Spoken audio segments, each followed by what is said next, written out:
Welcome to QNN Sports Extra. I'm Dan Burdick. And I'm Eric Scalzi. The men's hockey team had a big weekend, starting out with a sold-out crowd on Friday night in Hamden for the 13th annual Heroes Hat Game between Yale and Quinnipiac. Similar to the game played in New Haven earlier in the season, the game ended in a 2-2 tie. The Bobcats had an explosive first period, taking a 2-1 lead, but were unable to secure a win by the end of overtime. Senior captain Danny Federico and Tanner McMaster scored Quinnipiac's goals. Michael Garteg stood strong in the net yet again, stopping 23 of the Bulldogs' 25 shots on goal. Well, if you didn't catch a 2-2 tie against Yale on Friday night, you were able to see it a day later when the Bobcats traveled up to Providence to play against Brown. The game ended in a draw at 2 goals apiece. The tie clinched the Cleary Cup for the Bobcats, but more importantly, they will be on the top-seeded team in the ECAC men's hockey tournament. The team won their last ECAC championship 2 years ago in the 2012-2013 season. The Bobcats hold a 15-2-3 record in ECAC hockey play and remain undefeated in their last 12 conference games. The Quinnipiac women's basketball team clinched the #1 seed in the MAC tournament on Thursday morning with an 82-52 victory over St. Peter's. The 11 o'clock tip-off led to a slow start for the Bobcats, who shot 11 for 40 from the field in the first half. In the second half, the Bobcats picked it up and cruised to victory as Val Driscoll dropped her 4th career double-double.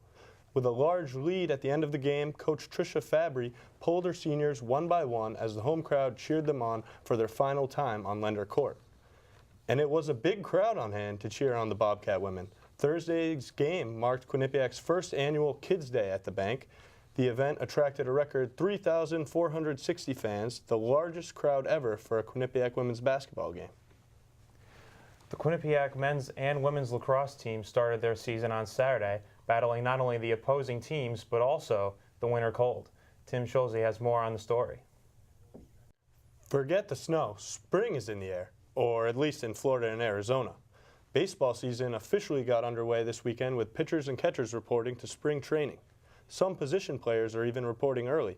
Alex Rodriguez, the Yankees' third baseman, is making his return from a year-long suspension. He arrived 3 days early. And changes to the Excel Center in Hartford may have to wait after a consultant's report estimated that renovating the aging arena could cost as much as $250 million. Demolishing the stadium and building a new one could cost as much as double that price tag, according to SCI Architects of New York.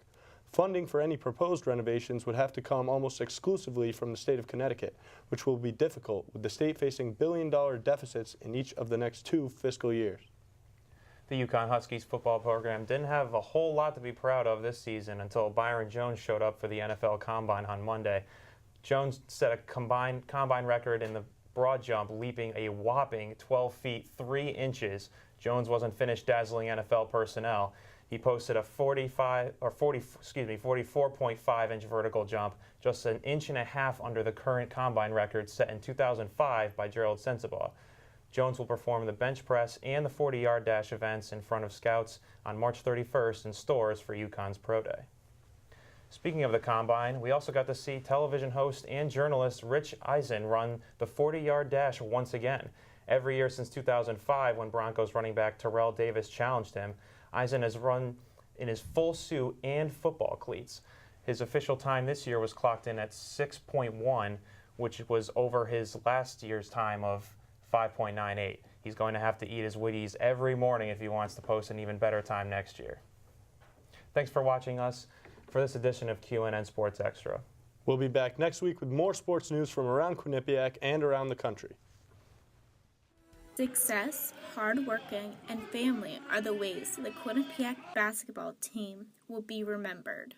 The 2015 seniors are the winningest team in Quinnipiac women's basketball history.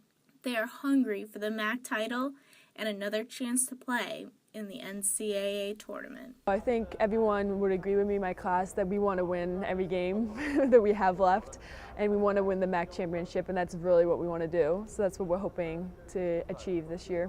They're older and wiser than the team that lost to Marist in the MAC championship last year. I think last year we kind of forgot it a little bit. Not forgot it, it was just, it's hard when we were 30-3, like we won so many games. So then we went into junior year kind of like taking it for granted.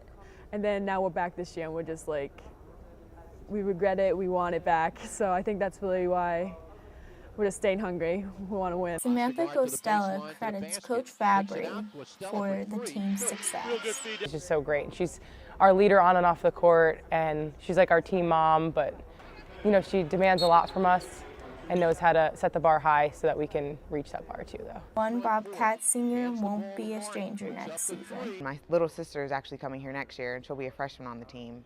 So it's not like I'll be gone, you know, forever. I'll definitely be back for games. On Thursday, the team will play their final home game at 11 a.m. against St. Peter's. I'm Abigail Whitaker for QNN Sports. The success of the Quinnipiac Bobcats is 4 years in the making. 5 out of 6 starters have been playing together since freshman year and have strong relationships on and off the court. We spend all our time together, and it's just crazy to think that we're not going to be like living next, you know, in the room next to someone that you've been with for your whole 4 years in college, basically. This bond has led them to 2 NCAA tournament appearances and 4 postseason championships.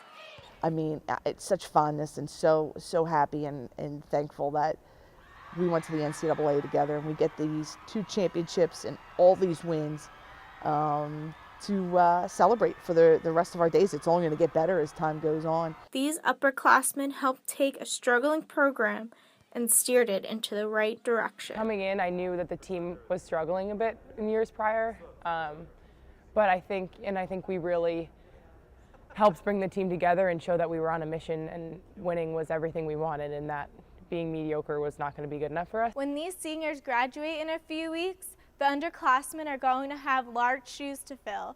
But that's not stopping Coach Fabry's expectations of making it to another NCAA tournament next year.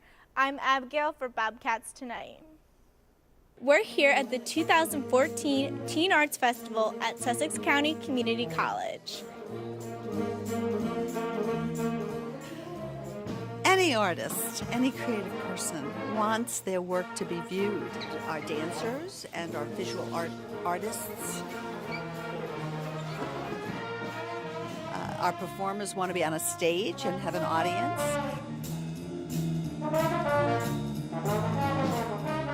And we connect students with professionals who look at their work and talk about it.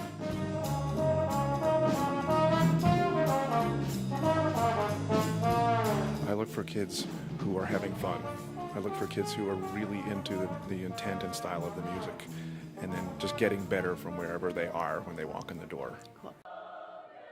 I was critiquing the large ensemble the performances. So in those kinds of instances, we were looking at the diction of the performance, the presentation itself, how everyone worked together, how poised they were in their presentation.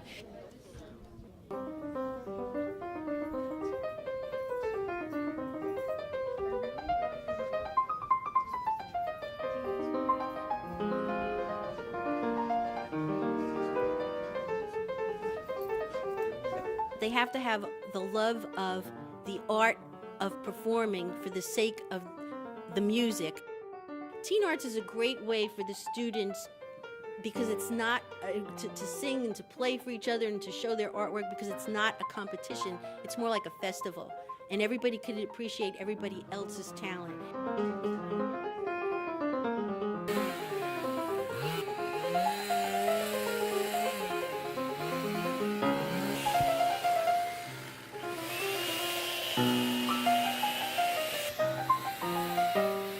So what happens is the students love to see what's going on in the other schools. What are other teens thinking? What kinds of things are they creating? It inspires them.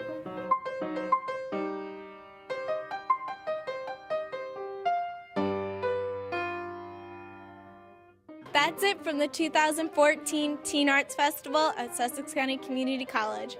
I'm Abigail Whitaker, and thank you for watching On Campus.